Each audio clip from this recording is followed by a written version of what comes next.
2022 विधानसभा चुनाव से पहले कांग्रेस मंथन कर रही है। ऋषिकेश में जीत का रोड मैप तैयार किया जा रहा है और ये भी चर्चा की जा रही है कि बीजेपी को हराने के लिए आने वाले दिनों में क्या क्या किया जाना चाहिए। मगर उससे पहले हरीश रावत को लेकर ये सवाल उठ रहे हैं कि क्या वो मुद्दों को भटका रहे हैं या फिर मौजूदा सियासी माहौल में वो खुद भटक गए हैं, क्योंकि हाल के दिनों में उन्होंने जो सोशल मीडिया पोस्ट शेयर की जिसमें उन्होंने मौलाना हरीश रावत का जिक्र किया, टोपी का जिक्र किया और ये भी जिक्र किया कि कैसे शुक्रवार के छुट्टी को लेकर सवाल उठाए गए। दूसरी तरफ अनिल बलूनी ने जवाब दिया उसी अंदाज में और ये सीधा आरोप लगा दिया कि हिंदू मुस्लिम कार्ड हरीश रावत खेल रहे हैं।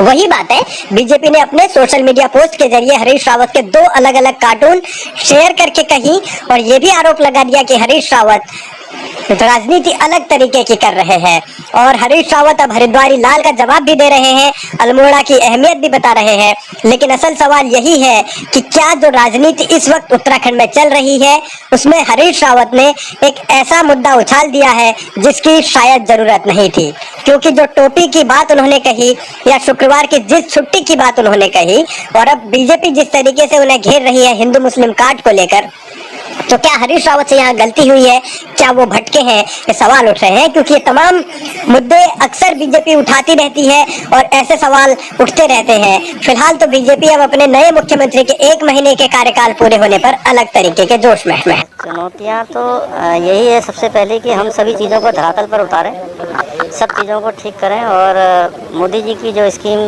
देश भर के लिए यशस्वी प्रधानमंत्री मोदी जी ने जो स्कीम उत्तराखंड के लिए चलाई हैं उनको धरातल पर उतारना है। राज्य सरकार की जो योजनाएं हैं जो शुरू हुई हैं उनको अंतिम तक पहुंचाना है, यानी उनको पूरा करना है।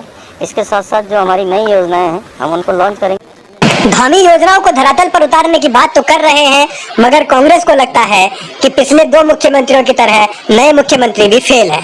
बड़े अफसोस के साथ कहना पड़ता है कि इस 1 माह में हमारे प्रदेश के आदरणीय मुख्यमंत्री जो छवि उनकी बनी वो किंग कर्तव्य विमूढ़ की छवि थी।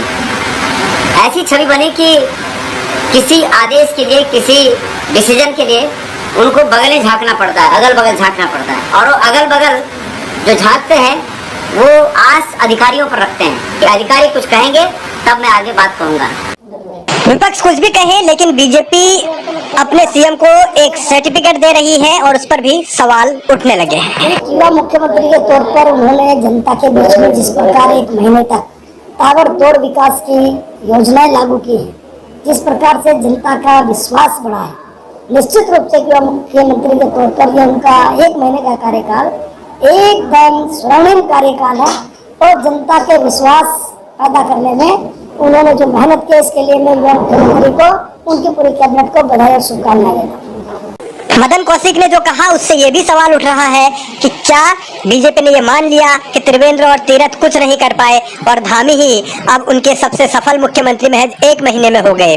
तो ये अलग तरीके की राजनीति बीजेपी के भीतर चल रही है, तो मगर सियासत इसी का नाम है, क्योंकि उगते हुए सूर्य को हर कोई सलाम करता है और सियासत यहीं से एक नई दिशा की ओर जाती भी है। मगर हरीश रावत का अपना जो राजनीतिक अनुभव है उस अनुभव के जरिए क्या वो मौजूदा माहौल में कुछ गलती कर बैठे हैं, इसको लेकर तमाम सवाल हैं। क्योंकि जो बातें उन्होंने उठाई हैं, जो हालात बने हैं वो अलग तरीके के हैं। हालात आदमी को खड़ा करता है। 2002 में भी चुनौती थी, हम दृढ़ता से आगे बढ़े और इस समय भी चुनौती है, बल्कि बड़ी चुनौती है। अब तो ताकतवर गामा पहलवान होगी भाजपा, सत्ता का शुभ भोग चुकी है, तो उससे लड़ना के लिए और ताकत की जरूरत है, तो और उत्साह से लड़ेंगे।